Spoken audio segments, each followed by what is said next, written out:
Good afternoon, respected dignitaries on the dais and off the dais.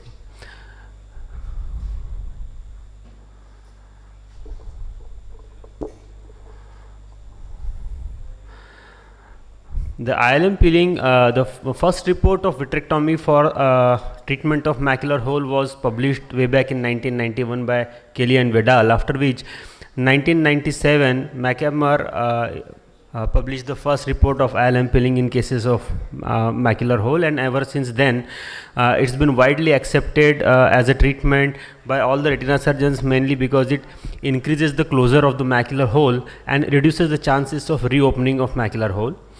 It is a acellular basement membrane of Muller cells on the inner retinal surface. It has maximum thickness at approximately 1000 micrometers, and it is thinnest on the tip of the fovea, and then again becomes thinner in the periphery. Even though it is thin, it has a mechanical strength of megapixels, which is like an articular cartilage. And interestingly, it has 5 times more thickness on the inner retinal surface than on the vitreous side. So probably that is the reason for the centrifugal pulling of mechanism for the creation of idiopathic macular holes. It is about 1000 times stronger than a cell layer, and it imparts about 50% of retinal rigidity, and it forms a scaffold for proliferation of various cells, which leading to the tangential contractile force. So once we remove the ILM, it leads to reduction in the retinal compliance. So basically can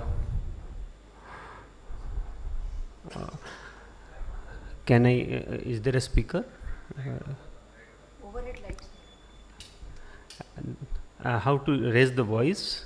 I'm unable to assess it from here. Volume बढ़ाना है थोड़ा.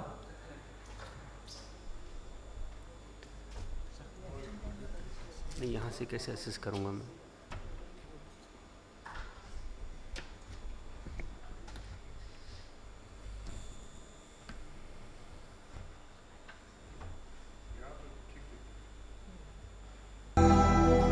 आवाज कम करो. Please reduce the volume, please. So the critical step in ILM peeling is the initiation of peeling, which can be done with the diamond dusted scraper or finish loop, or most of the surgeons prefer a pinch technique. Once the flap is created, it can be circumferentially expanded like a capsular axis with the help of specialized forceps like ILM peeling forceps. Various methods are available, which says inverse peeling, which increases the anatomical closure rate. There is presently no concerns about how far the ILM should be peeled, but a larger peeling is better, because it has been shown that it increases the anatomical closure rates. There are cases when there is external limit ERM present along with the chronic macular hole. So one can start with the reverse staining, and an ILM flap can be created. Once the ILM flap is created, ILM along with the ERM en bloc can be removed, similar to a simple ILM peeling in some cases at least. Once the ERM is removed, the ILM underlying should also be removed, so that there is no scaffold for reproliferation of ERM, and then the ILM peeling can be expanded around the macula so as to reduce the ERM.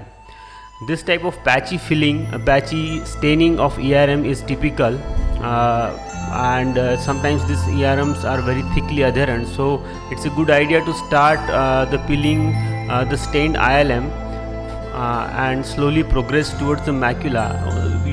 It's easy to find the edge of the ERM this way, and once the ERM edge is found, that can be very well removed. But a restaining of the underlying ILM is essential, so as to make sure that the complete ILM is removed once the ERM is removed.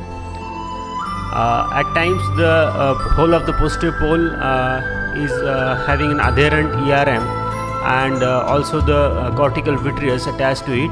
It happens maybe because of incomplete posterior vitreous detachment or vitreous chysis, and whole of these membranes can be very well peeled off.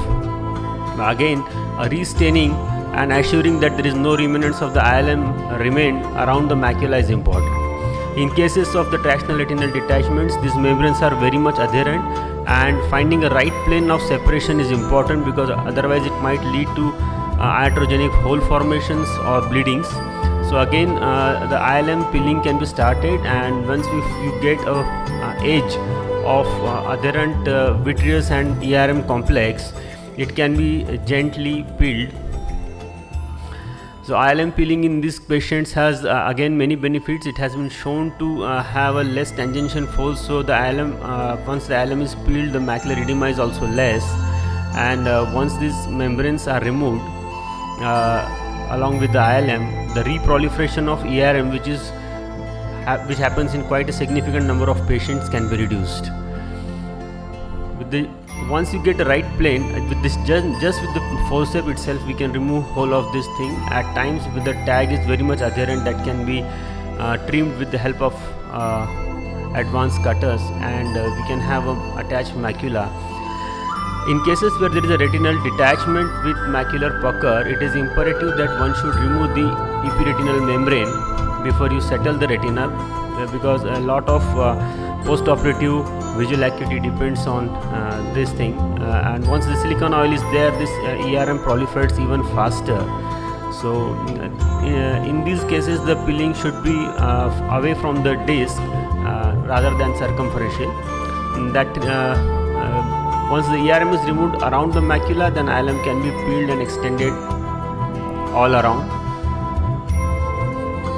There are reports which shows that once the ILM is peeled from these detached retinas, there is less chance